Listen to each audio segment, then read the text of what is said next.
Assalamualaikum warahmatullahi wabarakatuh. Video ini berisi rangkuman materi mata pelajaran Bahasa Indonesia Bab 6, Merancang Karya Ilmiah. A. Mengidentifikasi informasi, tujuan, dan esensi karya ilmiah yang dibaca. Karya ilmiah dapat ditulis dalam berbagai bentuk penyajian. Setiap bentuk itu berbeda dalam hal kelengkapan strukturnya. Secara umum, bentuk penyajian karya ilmiah terbagi ke dalam 3 jenis, yaitu bentuk populer, bentuk semi formal, dan bentuk formal. Bentuk populer. Karya ilmiah bentuk ini sering disebut karya ilmiah populer. Karya ilmiah bentuk ini bisa diungkapkan dalam bentuk karya ringkas. Ragam bahasanya bersifat santai. Karya ilmiah populer umumnya dijumpai dalam media massa, seperti koran atau majalah. Istilah populer digunakan untuk menyatakan topik yang akrab, menyenangkan bagi populus, atau disukai oleh sebagian besar orang, karena gayanya yang menarik dan bahasanya mudah dipahami. Kalimat-kalimatnya sederhana, lancar, namun tidak berupa senda gurau dan tidak pula bersifat fantasi. Bentuk semi formal. Secara garis besar, karya ilmiah bentuk ini terdiri atas halaman judul, kata pengantar, daftar isi, pendahuluan, pembahasan, simpulan, dan daftar pustaka. Bentuk karya ilmiah semacam ini umumnya digunakan dalam berbagai jenis laporan biasa dan makalah. Bentuk formal. Karya ilmiah bentuk formal disusun dengan memenuhi unsur-unsur kelengkapan akademis secara lengkap, seperti dalam skripsi, tesis, atau disertasi. Unsur-unsur karya ilmiah bentuk formal meliputi hal-hal sebagai berikut: judul, tim pembimbing, kata pengantar, abstrak, daftar isi, bab pendahuluan, bab telaah kepustakaan, atau kerangka teoritis. Judul mencerminkan hubungan antar variabel. Istilah hubungan di sini tidak selalu mempunyai makna korelasional.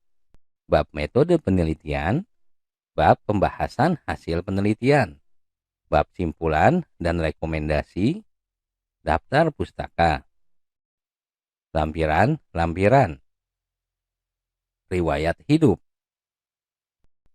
Beberapa bagian penting dari struktur karya ilmiah. 1. Judul. Judul dalam karya ilmiah dirumuskan dalam satu frasa yang jelas dan lengkap. Judul mencerminkan hubungan antar variabel. Istilah hubungan di sini tidak selalu mempunyai makna korelasional, kausalitas, ataupun determinatif. Judul juga mencerminkan dan konsistensi dengan ruang lingkup penelitian, tujuan penelitian, subjek penelitian, dan metode penelitian. Penulisan judul dapat dilakukan dengan 2 cara. Pertama, dengan menggunakan huruf kapital semua, kecuali pada anak judulnya. Kedua, dengan menggunakan huruf kecil, kecuali huruf-huruf pertamanya. Apabila cara yang kedua yang akan digunakan, maka kata-kata penggabung seperti dengan dan tentang, serta kata-kata depan seperti di, dari, dan ke huruf pertamanya tidak boleh menggunakan huruf kapital. Di akhir judul tidak boleh menggunakan tanda baca apapun, termasuk titik ataupun koma. Pendahuluan. Pada karya ilmiah formal, bagian pendahuluan mencakup latar belakang masalah, identifikasi masalah, pembatasan masalah, perumusan masalah, tujuan penelitian, dan manfaat atau kegunaan penelitian. Selain itu, dapat pula dilengkapi dengan definisi operasional dan sistematika penulisan. 3. Kerangka teoritis. Kerangka teoritis disebut juga kajian pustaka atau teori landasan. Tercakup pula di dalam bagian ini adalah kerangka pemikiran dan hipotesis. Kerangka teoritis dimulai dengan mengidentifikasi dan mengkaji berbagai teori yang relevan, serta diakhiri dengan pengajuan hipotesis. 4. Metodologi penelitian. Dalam karya tulis yang merupakan hasil penelitian, perlu dicantumkan pula bagian yang disebut dengan metode penelitian. Kerangka teoritis dimulai dengan mengidentifikasi dan mengkaji berbagai teori yang relevan, serta diakhiri dengan pengajuan hipotesis. 4. Metodologi penelitian. Metode penelitian diartikan sebagai prosedur atau tahap-tahap penelitian, mulai dari persiapan, penentuan sumber data, pengolahan, sampai dengan pelaporannya. Setiap penelitian mempunyai metode penelitian masing-masing, yang umumnya bergantung pada tujuan penelitian itu sendiri. Metode-metode penelitian yang dimaksud misalnya sebagai berikut. Pertama, metode deskriptif, yakni metode penelitian yang bertujuan hanya menggambarkan fakta-fakta secara apa adanya, tanpa adanya perlakuan apapun. Data yang dimaksud dapat berupa fakta yang bersifat kuantitatif ataupun fakta kualitatif. B. Metode eksperimen, yakni metode penelitian yang bertujuan untuk memperoleh gambaran atas suatu gejala setelah mendapatkan perlakuan. C. Metode penelitian kelas, yakni metode penelitian dengan tujuan untuk memperbaiki persoalan-persoalan yang terjadi pada kelas tertentu, misalnya tentang motivasi belajar dan prestasi belajar siswa dalam kompetensi dasar tertentu. 5. Pembahasan. Bagian ini berisi paparan tentang isi pokok karya ilmiah terkait dengan rumusan masalah, tujuan penulisan yang dikemukakan pada bab pendahuluan, data yang diperoleh melalui hasil pengamatan, wawancara, dan sebagainya dibahas dengan berbagai sudut pandang dan diperkuat oleh teori-teori yang telah dikemukakan sebelumnya. Sekiranya diperlukan, pembahasan dapat dilengkapi dengan berbagai sarana pembantu seperti tabel dan grafik. 6. Simpulan dan saran. Simpulan merupakan pemaknaan kembali atau sebagai sintesis dari keseluruhan unsur penulisan karya ilmiah. Simpulan merupakan bagian dari simpul masalah, kerangka teoritis yang tercakup di dalamnya, hipotesis, metodologi penelitian, dan temuan penelitian. Simpulan merupakan kajian terpadu dengan menekankan berbagai unsur penelitian secara menyeluruh. Oleh karena itu, perlu diuraikan kembali secara ringkas pernyataan-pernyataan pokok dari unsur-unsur di atas dengan meletakkannya dalam kerangka pikir yang mengarah kepada kesimpulan. 7. Daftar pustaka. Daftar pustaka memuat semua kepustakaan yang digunakan sebagai landasan dalam karya ilmiah yang terdapat dari sumber tertulis, baik itu yang berupa buku, artikel jurnal, dokumen resmi, maupun sumber-sumber lain dari internet. Semua sumber tertulis atau tercetak yang tercantum di dalam karya ilmiah harus dicantumkan di dalam daftar pustaka. Sebaiknya sumber-sumber yang pernah dibaca oleh penulis tetapi tidak digunakan di dalam penulisan karya ilmiah tidak boleh dicantumkan di dalam daftar pustaka. Cara menulis daftar pustaka berurutan secara alfabet tanpa menggunakan nomor urut. Sumber tertulis atau tercetak yang memerlukan banyak tempat lebih dari satu baris ditulis dengan jarak 1 spasi. Sedangkan jarak antara sumber yang satu dengan yang lainnya adalah 2 spasi. Susunan penulisan daftar pustaka.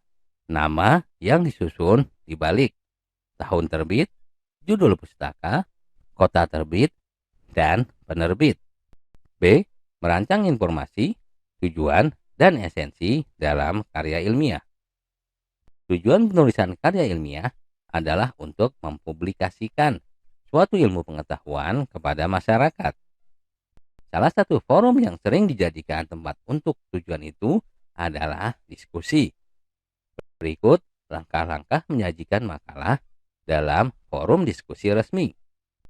Yang pertama, tampillah sebagai pemakalah setelah mendapat izin dari moderator. Yang kedua, kalau tidak diperkenalkan oleh moderator, perkenalkanlah diri dengan rendah hati. 3. Sampaikan masalah umum dari isi makalah yang akan dipaparkan. 4. Jelaskan pokok-pokok isi makalah dengan bahasa yang lugas. 5. Sertakan ilustrasi dan fakta-fakta penting yang menyertai penjelasan di atas. 6. Akhiri paparan dengan menyampaikan simpulan. C. Menganalisis sistematika dan kebahasaan karya ilmiah. Pada dasarnya, makalah terdiri atas dua bagian, yaitu bagian tubuh dan pelengkap. Bagian tubuh terdiri atas pendahuluan, isi atau pembahasan, dan penutup. Bagian pelengkap terdiri atas judul, kata pengantar, daftar isi, dan daftar pustaka. Objektivitas suatu karya ilmiah antara lain ditandai oleh pilihan kata yang bersifat impersonal. Hal ini berbeda dengan teks lain yang bersifat non-ilmiah, semacam novel ataupun cerpen, yang pengarangnya bisa beraku, kamu, dan dia. Kata ganti yang digunakan dalam karya ilmiah harus bersifat umum, misalnya penulis atau peneliti. Karya ilmiah memerlukan kelugasan dalam pembahasannya. Karya ilmiah menghindari penggunaan kata dan kalimat yang bermakna ganda. Karya ilmiah mensyaratkan ragam yang memberikan keajegan dan kepastian makna. Ragam bahasa yang digunakan karya ilmiah harus lugas dan bermakna denotatif. Makna yang terkandung dalam kata-katanya harus diungkapkan secara eksplisit untuk mencegah timbulnya pemberian makna yang lain. D. Mengkonstruksi sebuah karya ilmiah dengan memperhatikan isi, sistematika, dan kebahasaan karya ilmiah. Makalah merupakan karya ilmiah yang secara khusus dipersiapkan dalam diskusi-diskusi ilmiah, seperti simposium, seminar, atau lokakarya. Makalah terdiri atas pendahuluan, pembahasan, dan simpulan. Pendahuluan. Bagian ini menguraikan masalah yang akan dibahas, yang meliputi latar belakang masalah, perumusan masalah, dan prosedur pemecahan masalah. 2. Pembahasan. Bagian ini memuat uraian tentang hasil kajian penulis dalam mengeksplorasi jawaban terhadap masalah yang diajukan. Yang ketiga, simpulan. Bagian ini merupakan simpulan dan bukan ringkasan dari pembahasan. Simpulan adalah makna yang diberikan penulis terhadap hasil diskusi atau uraian yang telah dibuatnya pada bagian pembahasan. Dalam mengambil simpulan tersebut, penulis makalah harus mengacu kembali ke permasalahan yang diajukan dalam bagian pendahuluan. Pada bagian akhir makalah harus dilengkapi dengan daftar pustaka, yakni sejumlah sumber yang digunakan di dalam penulisan makalah tersebut. Yang dimaksud dengan sumber bisa berupa buku, jurnal, majalah, surat kabar, ataupun halaman dari internet. Sumber-sumber tersebut disusun secara alfabet dengan memuat nama penulis, tahun atau edisi penerbitan, judul buku, artikel atau berita, kota penerbit, dan nama penerbit.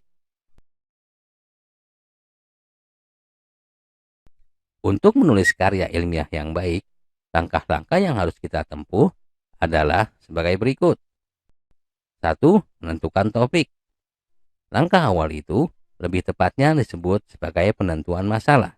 Apabila karya ilmiah yang akan ditulis itu berupa laporan hasil penelitian. Baik itu berupa topik atau perumusan masalah, hal-hal yang harus diperhatikan pada langkah ini adalah topik atau masalah itu haruslah menarik perhatian penulis, dikuasai penulis, menarik dan aktual, serta ruang lingkupnya terbatas. 2. Membuat kerangka tulisan. Langkah ini penting dilakukan untuk menjadikan tulisan kita tersusun secara lebih sistematis. Langkah ini juga sangat membantu di dalam penelusuran sumber-sumber yang diperlukan di dalam pengembangannya. 3. Mengumpulkan bahan. Langkah ini sangat penting di dalam menyusun sebuah karya ilmiah. Berbeda dengan menulis fiksi yang bisa saja berdasarkan imajinasi, karya ilmiah tidaklah demikian.